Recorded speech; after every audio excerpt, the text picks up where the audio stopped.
ഇറാന് നേരെ ഇസ്രായേൽ നടത്തിയിരിക്കുന്ന ആക്രമണവുമായിട്ട് ബന്ധപ്പെട്ട് ഇതിൻ്റെ പിന്നാമ്പുറം പ്രവർത്തിച്ച രാഷ്ട്രങ്ങൾ ഏതൊക്കെയാണ് എന്നൊരു അന്വേഷണത്തിൻ്റെ ഭാഗമായിട്ട് നമുക്ക് കണ്ടെത്താൻ വേണ്ടി സാധിക്കുന്നത് യഥാർത്ഥത്തിൽ ഇതിൻ്റെ പിന്നാമ്പുറം അമേരിക്ക എന്ന് പറയുന്ന രാജ്യം മാത്രമാണ് എന്നാണ്.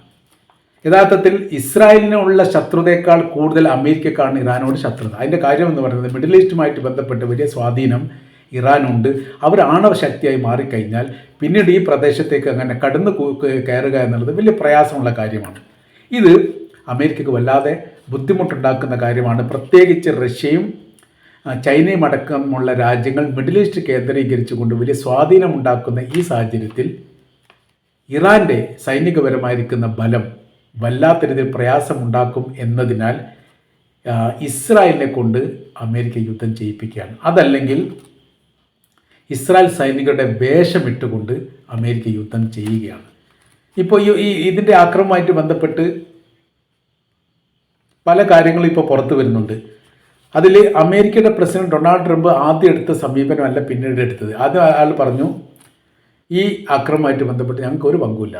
രണ്ടാമത് പറഞ്ഞ കാര്യം, സമാധാന ചർച്ചയ്ക്ക് വേണ്ടി ഇറാൻ തയ്യാറാകുന്നില്ലെങ്കിൽ ഇതിനേക്കാൾ പ്രഹരശക്തി കൂടിയ ആക്രമണം ഉണ്ടാവും. അതിൻ്റെ അർത്ഥം ഈ ആക്രമണം നടത്തുന്നത് ഞങ്ങൾ തന്നെയാണ് എന്ന് അദ്ദേഹം സമ്മതിക്കുകയാണ്.